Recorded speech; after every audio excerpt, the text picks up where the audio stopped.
Hi, I'm Tim. Welcome to Watch One, and thanks for logging on.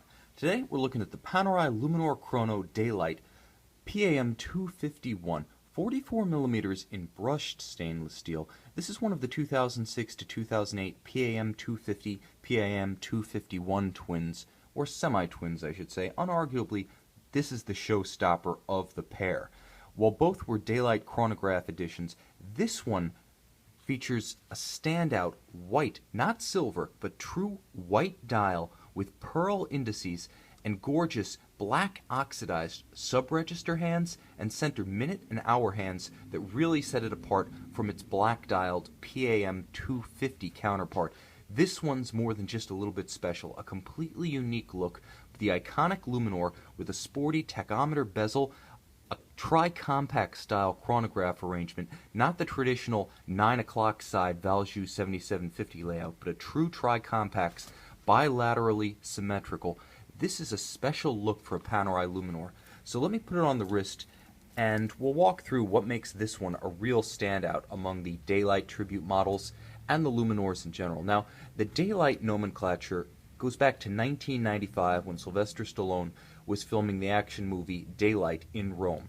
Now, back then, Panerai, having just arrived on the civilian market from its military career in 1993, was still largely unknown, localized the Italian market, slow selling, didn't really have any kind of street credibility or public profile, much less a luxury watch profile. Stallone found them in a Rome jeweler, and he liked them so much that he ordered a couple of hundred custom logo, custom engraved Daylight and Slytech models.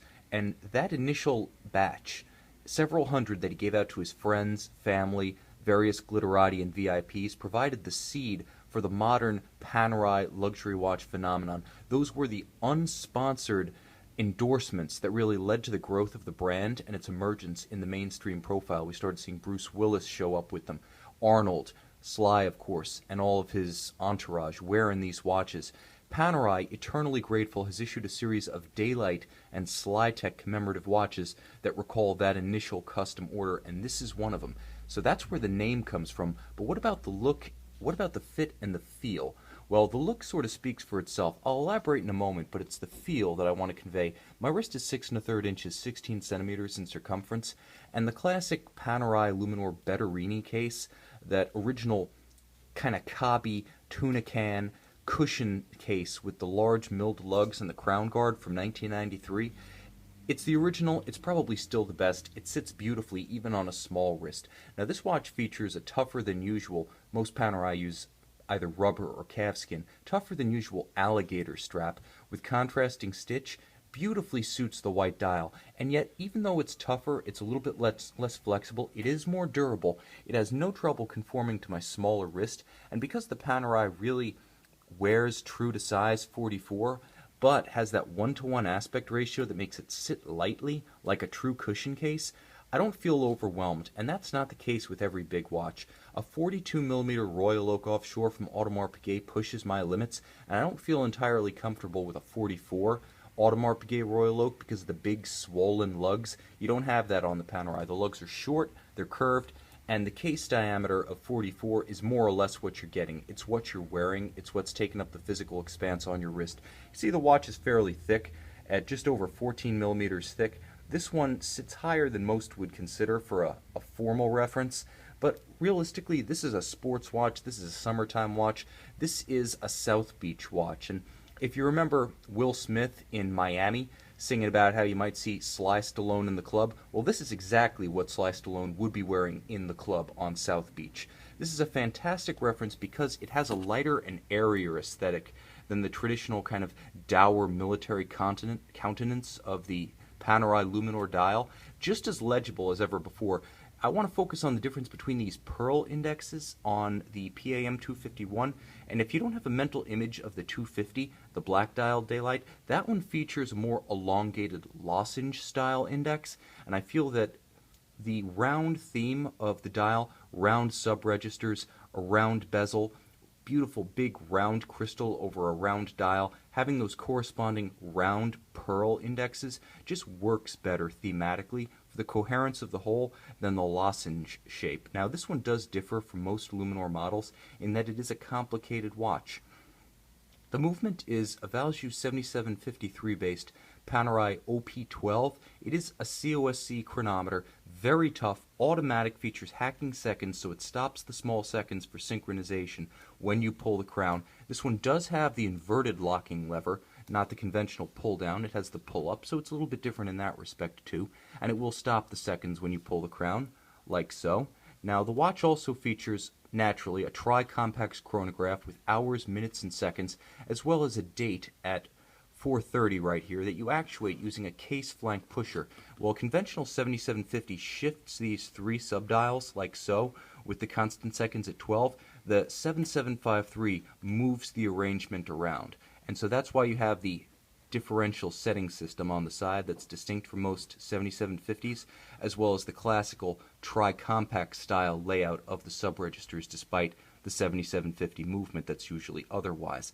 This is an outstanding watch, and it has an outstanding engine that's really well suited to the purpose of a set-it-and-forget-it rugged sports watch. I like the fact that I don't have some sort of flaky high horology engine in there, and I can wear this one on a rubber strap, in the surf, playing rough on turf. It's an all-around timepiece. But on this unusual for a Panerai alligator strap, the watch is really quite elegant. Lively, expressive, it doesn't go over the top, and a key to that is the brushed treatment of the bezel and of the case as well as the lugs. There is a small amount of polish around the flank of the bezel, but it reads as a very delicate accent, not a dominant theme. From the top, the tachometer scale is entirely brushed, and you can see that the watch is more of a matte metallic rather than high polish, and that continues on yet again, another Panerai exception, the deployant clasp. Twin trigger, double deployant. You can see this one still has the original shipping tape on it as well as the original factory hang tag.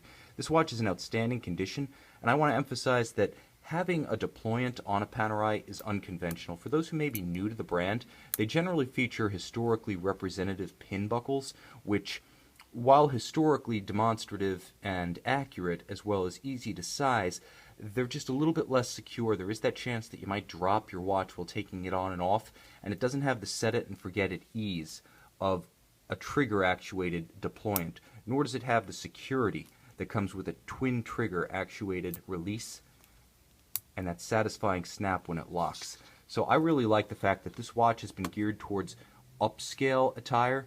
Because it does have that bright and upbeat dial, it can also be a casual watch, but as you can see, fully dressed in its alligator skin shoes, this one is quite formal when you want it to be. The bottom line is that this is an unusual Panerai. This is one that stands out from the crowd. Technically fascinating as a chronograph, it's also a bit of a styling exception, and with the daylight provenance, that history of the Sly Stallone connection, it still has the iconic look of a Panerai Luminor, that squat cushion case, the device protecting the crown, the locking lever, the crown that you can pull out for easy winding and setting without screwing down, and yet still abundant water resistance, hundreds of feet, well over 100 meters. The bottom line is this is a do-it-all. Just get a second strap that's waterproof, and this could be your only watch.